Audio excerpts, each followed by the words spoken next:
Ponto de fuga com o Miguel Guedes, que já está na nossa companhia, como agora é habitual às terças-feiras. Boa noite, Miguel.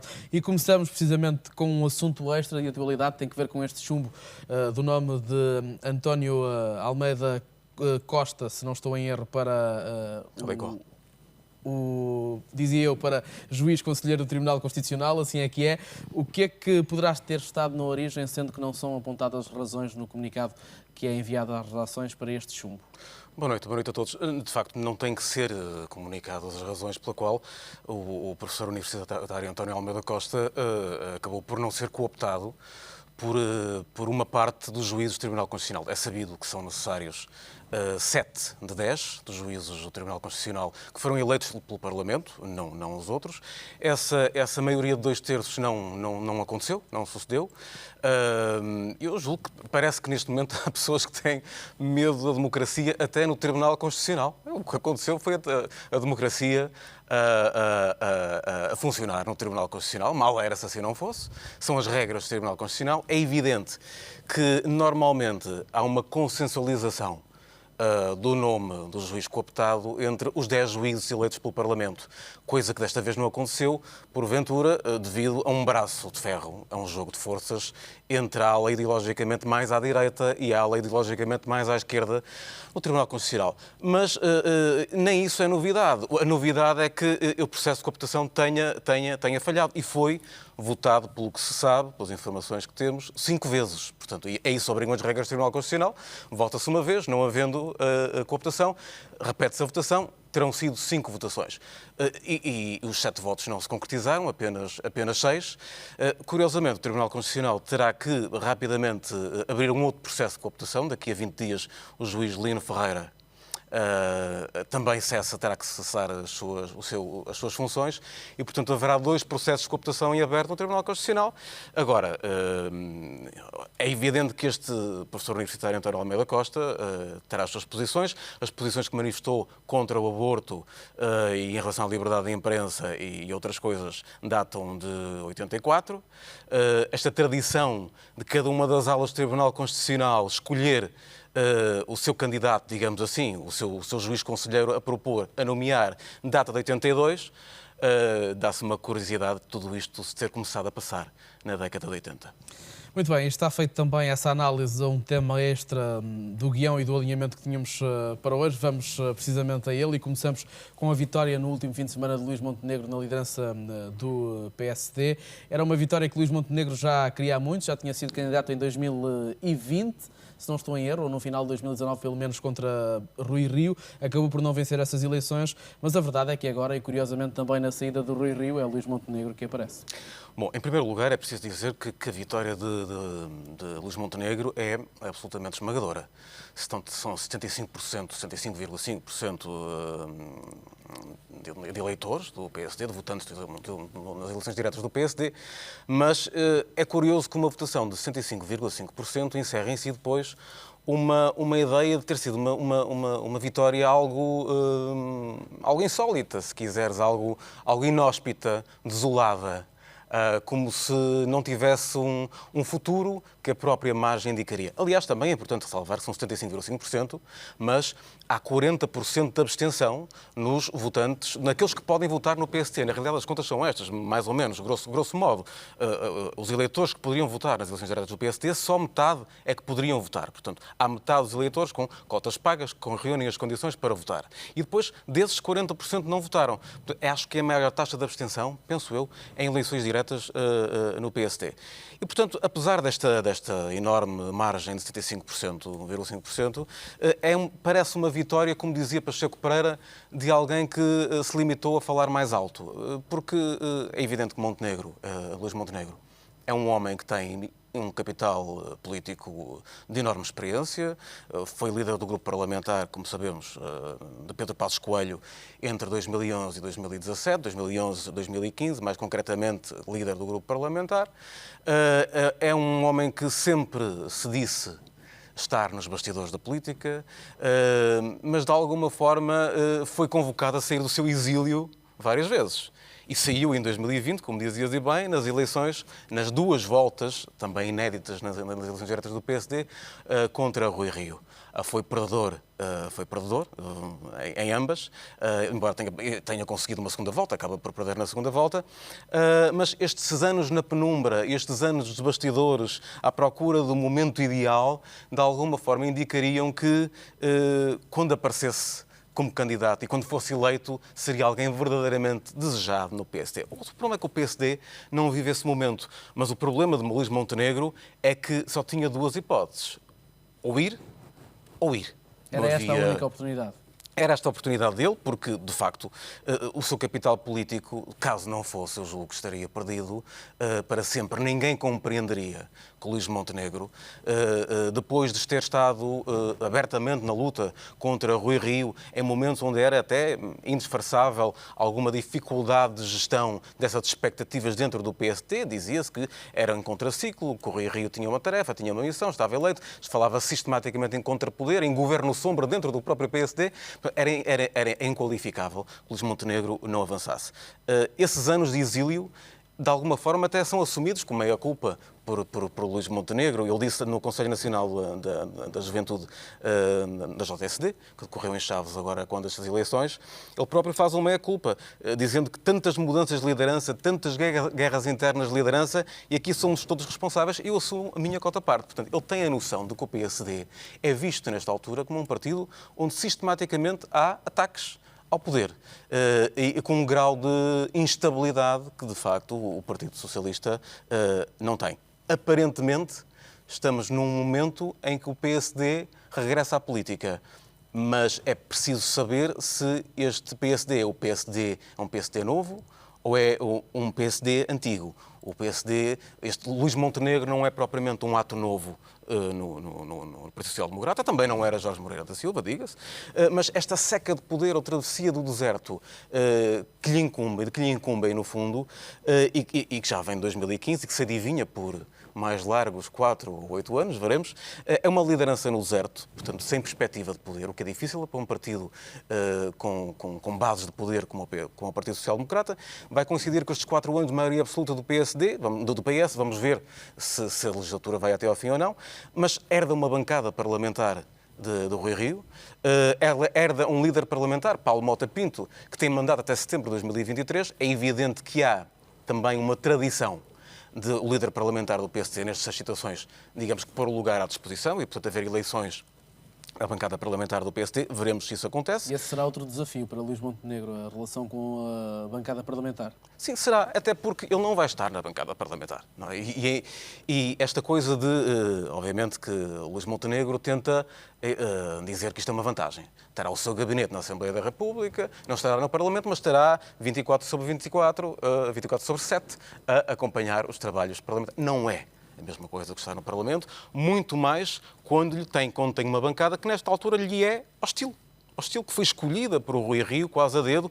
Aliás, Montenegro, um homem das bases, Rui Rio, durante anos, mas, basicamente desprezava esse contacto com as bases, não era um basista, nunca foi propriamente uma pessoa conhecida por ter esse apontamento humano de ligação às bases sociais-democratas. Portanto, é uma bancada parlamentar que lhe é absolutamente exógena.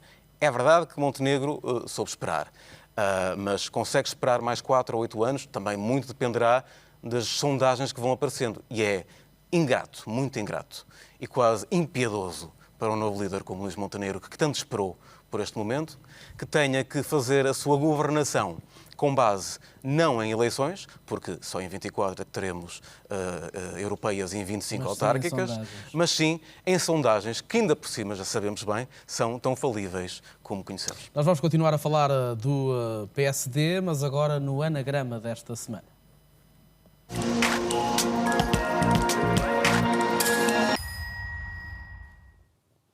E, Miguel, temos no anagrama desta semana, curiosamente, uma frase de Jorge Moreira da Silva.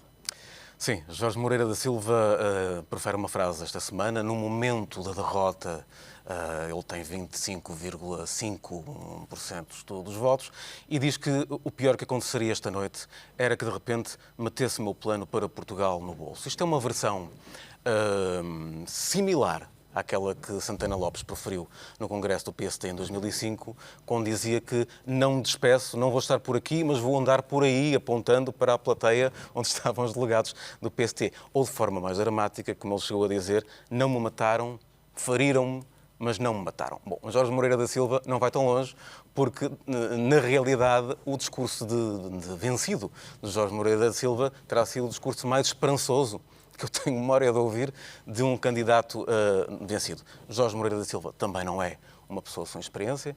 É muito difícil dizer que representa o novo PSD quando foi secretário de Estado de Ciência e de Ensino Superior no governo de Durão Barroso e de Santana Lopes, quando foi secretário de Estado do Ambiente e Ordenamento do Território no governo de Santana Lopes, quando foi ministro do Ambiente, Ordenamento do Território e Energia no governo de Pedro Passos Coelho, deputado ao Parlamento Europeu, enfim.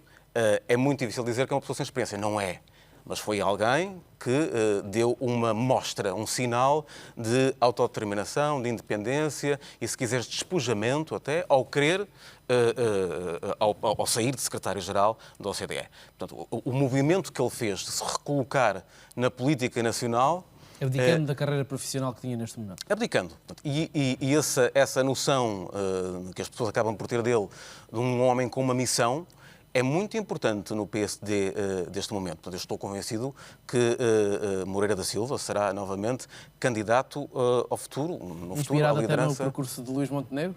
Sim, pregando no percurso de Luís Montenegro e de outros, porque se calhar vale a pena olharmos para os números, para as percentagens conseguidas por cada um dos candidatos vencidos desde que há eleições diretas no nós PSD. temos um grafismo que nos mostra isso mesmo. E se analisarmos essas eleições, desde que há eleições diretas no PSD, vemos que em 2006 Marcos Mendes consegue 90,92% porque candidata-se sozinho. Luís Filipe Menezes, depois, em 2007, contra Marcos Mendes perde com 43,13%, portanto, é um segundo classificado de 43,13%. Manuela Ferreira Leite ganha em 2008, bom, mas a verdade é que Pedro Passos Coelho tem 31,6% contra uma candidatura também de Pedro Santana Lopes de 29%, portanto, foi uma eleição tripartida e, portanto, muito mais disputada, com mais volatilização. Depois, Pedro Passos Coelho, quando ganha em 2010, tem Paulo Rangel como adversário, que consegue 34,44%. Depois, o consulado de Pedro Passos Coelho, durante os anos do governo, é inquestionável. Rui Rio vê-se confrontado com Pedro Santana Lopes em 2018, conseguindo 45,85%, é o resultado, é o seu segundo lugar. Também em 2020 consegue vencer Montenegro, que tem 41,42%, e Luís Montenegro na segunda volta com 46,78%, e depois Paulo Rangel, já em 2021, contra Rui Rio, tem 47,57%. Jorge Moreira da Silva consegue, em 2022, agora, na altura em que falamos, a módica quantia de 27,5% de percentagem. É curto, é muito curto. Poder-se-á dizer que é muito difícil crer que Jorge Moreira da Silva, com esta percentagem, conseguisse vir a ser líder do PSD, mesmo quando o PSD é um partido que é conhecido por dar hipóteses aos seus segundos, aos seus vice-candidatos, digamos assim, aos candidatos que ficam em segundo lugar em todo este histórico. Dos segundos lugares, só Passos Coelho, com 31,06%, mas estava a concorrer com Santana Lopes, que conseguiu 29% em 2008 contra Manuela Ferreira Leite, e Luís Montenegro, nas duas voltas em 2020, é que, com 41% e 46%, é que conseguiram vir a ser líderes do PSD. Todos os outros falharam. Olhando para a percentagem de Jorge Moreira da Silva, é difícil crer que um candidato com 25,5% dos votos consiga sustentar-se durante tantos anos de espera para vir a ser líder do PSD. No entanto, este não é um contexto político qualquer. Este é um contexto político de uma maioria absoluta do PS. É um contexto onde Montenegro, apesar de ser um homem que soube esperar, poderá não conseguir esperar tanto e terá que governar por sondagens. Jorge Moreira da Silva dizia que a um militante do PSD lhe tinha dito que, e portanto, disse-o abertamente, dizendo que ia continuar por aqui, dizia-lhe que o seu tempo é daqui a 2 anos. Diz Jorge Moreira da Silva, bom, se até os próprios apoiantes de Luís Montenegro acham que eu devo estar aqui a apresentar as minhas ideias, como posso eu sair? Portanto, contemos com Jorge Moreira da Silva, porque este também é um tempo atípico na política interna do PST e na política do país. E ele vai andar por aí. Miguel, vamos avançar neste ponto de fuga, até porque a semana fica marcada até agora pela saída, a aprovação da saída da Câmara do Porto da Associação de Municípios, ontem à noite em Assembleia Municipal. Já muito se falou sobre este processo. Hoje ouvimos o Presidente da República também a tentar pôr água na fervura, ao final da tarde, a pedir que não se deite fora a Associação de Municípios. Como é que viste esta confirmação de uma saída que estava mais do que anunciada? Bom, em primeiro lugar isso, a saída estava mais do que anunciada. Este processo de críticas da cidade do Porto, do município do Porto, ao município do Porto, à descentralização e à Associação Nacional de Municípios, data de, no mínimo, 2018. Este processo de descentralização começa em 2019, como sabemos. Mas não é só 2018, é também abril deste ano, onde Rui Moreira lançou vários avisos à navegação. Eu diria que houve edital, houve aviso, houve pré-aviso de que isto iria acontecer e parece que as forças vivas da centralização e da descentralização resolveram achar que isto era algo que o Porto podia e até devia fazer, porque não é possível continuar a considerar que este processo não poderia ter tido um outro desenvolvimento caso as pessoas se sentassem a conversar, coisa que, pelos vistos, o município do Porto quis, mas reuniões com o Estado não aconteceram, reuniões com a ANP, com Luísa Salgueiro, que também não me parece que tenha uma responsabilidade acrescida nesta situação. É um mandato que começou há pouco tempo, há 6 meses, mas o problema não está nas pessoas. A questão não é a fulanização. Aliás, muita gente parece pretender fulanizar esta questão em Rui Moreira, esquecendo-se que este é um processo democrático legítimo. E é por aí que eu começaria. É um processo democrático. É um processo democrático que passou na Câmara do Porto, que passa depois em deliberação na Assembleia Municipal do Porto, com os votos, nomeadamente a favor do PST. Lá iremos depois saber qual é a razão que levou o PSD a achar que era um bom momento, até de alguma forma, em contraciclo com as posições de Luís Montenegro, que não é um defensor, como sabemos, da regionalização, a achar que neste processo poderia acompanhar o movimento independente de Rui Moreira. Poderá achar que um fracionamento da Associação Nacional de Municípios, sendo ele sobretudo cor-de-rosa, socialista, poderá também fracionar e criar divisões no próprio governo. Poderá ser uma jogada tática, mas verdade seja dita que, independentemente dos taticismos, é isto que temos. E isto que temos é o quê? Quer dizer, nós continuamos a acreditar que as pessoas querem a regionalização. E eu não posso deixar de me perguntar sistematicamente que engodo é este. Nós continuamos a achar que a descentralização nos vai levar a uma regionalização prometida em 2024. Ou um referendo. Mas alguém acredita? Alguém acredita que isso vai acontecer? António Costa, o PS é a favor, mas António Costa é contra. Marcelo Rebelo de Sousa é contra. O novo líder do PSD é contra. Um perfeito alibi para que não haja essa regionalização. Vendem-nos a descentralização como um caminho. Não, a descentralização é já ela própria uma forma de começar a regionalização. E a forma dela não acabar, é o processo correr mal, é isso? É o processo correr mal. Mas estou convencido de que, eu não diria que estava escrito, mas diria que não há mínima vontade política que este processo de descentralização corra bem. E se olharmos para a sua orçamentação, que é atribuída às câmaras municipais para lidar com a questão das escolas, virá depois a saúde, virá depois a ação social. E vemos, bom, nada se sabe sobre as direções regionais que irão fechar e que irão passar para o âmbito da CCDRN. Ninguém sabe como é que isso se vai processar, como é que se vai fazer. Há um completo vazio. Querem que nós acreditemos que isto é sério? Daí que eu considero que, com toda a honestidade e sinceridade, qualquer explosão, qualquer mini-explosão, qualquer bater de asas que se faça nesta altura, como está a ser feito pela Câmara Municipal do Porto, como pode vir a ser feito pela Câmara da Póvoa de Varzim, da Trofa, de Valdecâmara ou da Figueira da Foz, ou de outras, qualquer movimento, qualquer mini-explosão que se faça neste processo, é positivo. É positivo porque a Associação Nacional de Municípios é absolutamente relevante. Eu julgo que estas mini-explosões também deixam sempre uma porta entreaberta. Eu não acredito que seja uma posição do momento, e para valer, mas não acredito que vá valer para o futuro e para a eternidade. Eu julgo que há uma porta entreaberta que se deixa, mas ninguém pode olhar para este processo e pensar que se pode continuar exatamente neste trilho, neste exato e mesmo trilho, com suborçamentação, com atribuição de responsabilidades, ainda assim sem qualquer tipo de independência de gestão às câmaras municipais, criando a ilusão nos seus municípios que finalmente vai haver uma política de subsidiariedade, uma política de proximidade, uma política de ombro no ombro. Não vai porque tudo isto está suborçamentado, está subdotado. E eu acho isto tão mais curioso que me parece evidente que era um momento político correto, era o timing correto para que o PS e o Governo percebessem que só com uma Associação Nacional de Municípios, que já agora é sobretudo socialista, forte, é que poderiam, desde logo, posicionar-se para voltar a ganhar eleições autárquicas em 2025, que são antes, à partida, das próximas eleições legislativas. Primeiro ponto. Depois, porque ninguém compreenderá, mesmo nas câmaras socialistas, que tenham que lidar com municípios descontentes com a suborçamentação, a bater à porta antes de eleições autárquicas ou durante este processo de legislatura. Portanto, eu julgo que seria um momento em que o PS deveria perceber que tem que empoderar, teria que dar algum empowerment à Associação Nacional de Municípios. Infelizmente, o que eu vejo é o contrário. Vejo um esvaziamento, vejo uma espécie de guichê.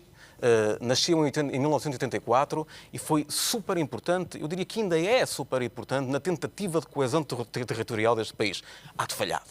Mas é importante na tentativa de coesão territorial deste país, deste conjunto de filigranas tão grandes que nós temos. Olhar para os municípios, atribuindo-lhes tão pouca independência e tanta responsabilidade, é de facto não querer que isto corra bem e, em última análise, é provocar, no fundo, estas mini-explosões que, ao contrário do que se pensa, podem vir a ser positivas. Deixa-me dar uma palavra para Marcelo Rebelo de Sousa, muito rápido, porque também tu colocaste essa questão. O que Marcelo Rebelo de Sousa hoje nos diz é fundamentalmente o seguinte: basicamente, estejam todos calminhos. Sejam calmos. Ele, como sabes, hoje no Picadeiro Nacional, não é? Reuniu-se com diversos... No Palácio de Belém, recebeu os autarcas. Recebeu os autarcas, alguns autarcas, Lisboa, Ovar, não estava o Porto, como sabemos, e cheirou-me a chá, não diria um chá americano, não me cheirou a chá de Boston, mas cheirou-me ali um chá de um conjunto de municípios. Isto é a segunda vez que acontece, portanto nem sequer é uma coisa que acontece muitas vezes. Marcelo Rebelo de Sousa achou que este era o momento para, pela segunda vez, convocar alguns, ou todos os que apareceram, porventura, estaria a ser injusto dizer que não foram todos, câmaras portuguesas para municípios para estarem, Luísa Salgueiro, para estarem nesta reunião. E basicamente o que ele nos diz é: não tragam mais uma crise para cima de uma crise. Marcelo Rebelo de Sousa a falar de crises. Portanto, um homem que nunca as provocou. Não tragam mais crises para cima de uma crise já existente.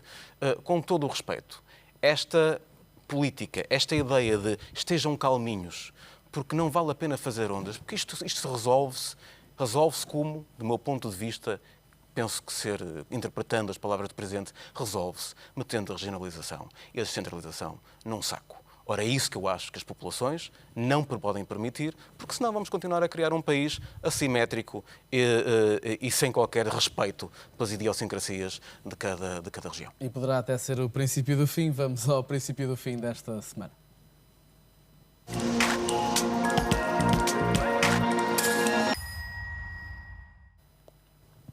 E estamos já com o princípio do fim do Ponto de Fuga desta semana e vamos ouvir Ted Cruz. Looking at broken families, absent fathers, declining church attendance, social media bullying, violent online content, desensitizing the act of murder in video games, chronic isolation,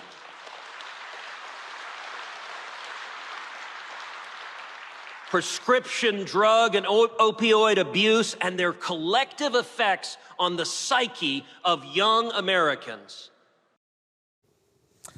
Ted Cruz, senador republicano. Miguel, por que é que o trazemos hoje para o Ponto de Fuga? Bom, porque é um dos princípios do fim. Numa terça-feira como esta, a de hoje, só que na semana passada, 21 pessoas, 18 crianças, 19 crianças e 2 adultos foram mortos no Texas, como sabemos, uma escola primária em Uvalde. É o tiroteio numa escola mais mortal da história do Texas e é o tiroteio em massa mais mortal numa escola primária nos Estados Unidos. Os Estados Unidos são o único país do chamado mundo desenvolvido que tem regularmente estes massacres, estas mortes em massa com tiroteios com armas, numa altura em que 88% dos americanos se mostra descontente com isto, em sondagens, dizendo que quer medidas mais restritivas, nomeadamente que se faça algum tipo de cheque em relação às pessoas que podem comprar armas. Apertar os critérios, apertar as regras, fazer com que isto não seja, de facto, um convite aos massacres. E vemos Ted Cruz, senador republicano no Texas, na convenção do NRA, portanto, a Associação Nacional Americana de Armas, como sempre, a dizer que a culpa é de toda a gente. A culpa é da psiquiatria, a culpa é dos videojogos, a culpa é da falta das pessoas irem à igreja, menos das armas. Só qualquer culpa que não, das armas não é, com certeza. Bom, e dizendo que o que para um homem mal armado é um homem bom armado.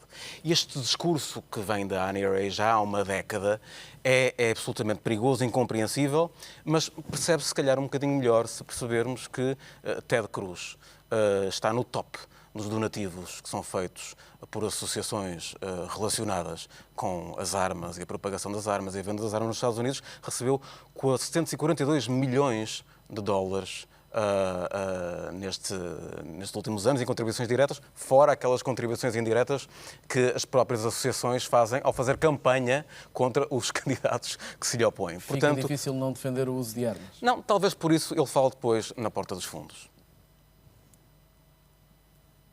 We talked about what we need to do to harden schools, including not having unlocked back doors, including not having unlocked doors to classroom, having one door that goes in and out of the school, having armed police officers at that one door. Vejam bem a loucura.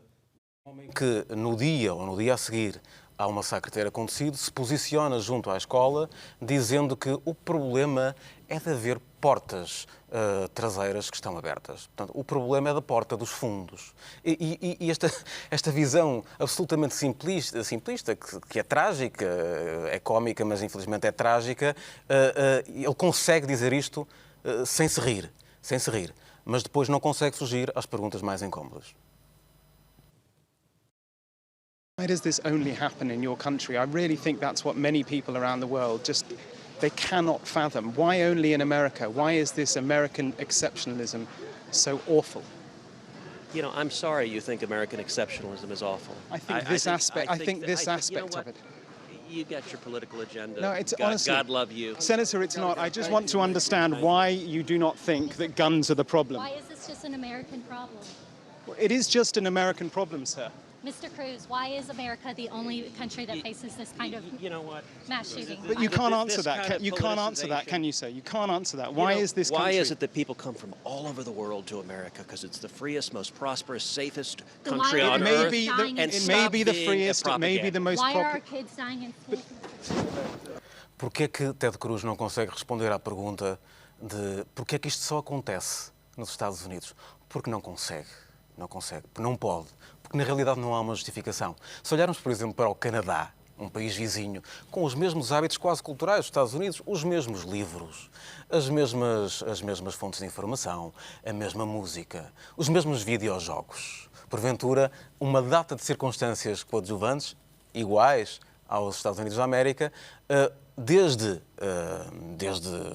há muito tempo, desde Columbine, penso eu, desde Columbine há cerca de 200 tiroteios em escolas nos Estados Unidos e no Canadá, 3. É ao lado. A realidade comparada mostra o quão absurdo é esta política. Mas, ainda assim, há quem não tenha o mínimo de vergonha na cara e consiga apresentar condolências desta forma. Alexandria Rubio, Alitha Ramirez, Amory Garza, Annabelle Guadalupe Rodriguez, E podíamos continuar. Entre badaladas fúnebres, Trump, na convenção da Associação Nacional de Armas Norte-Americana, a defender que o uso das armas, a compra das armas, e depois, começando o seu discurso, enumerando as vítimas deste trágico tiroteio ao som de badaladas fúnebres. Mas sabes como é que ele acabou o seu discurso? Vamos ver, suspeito.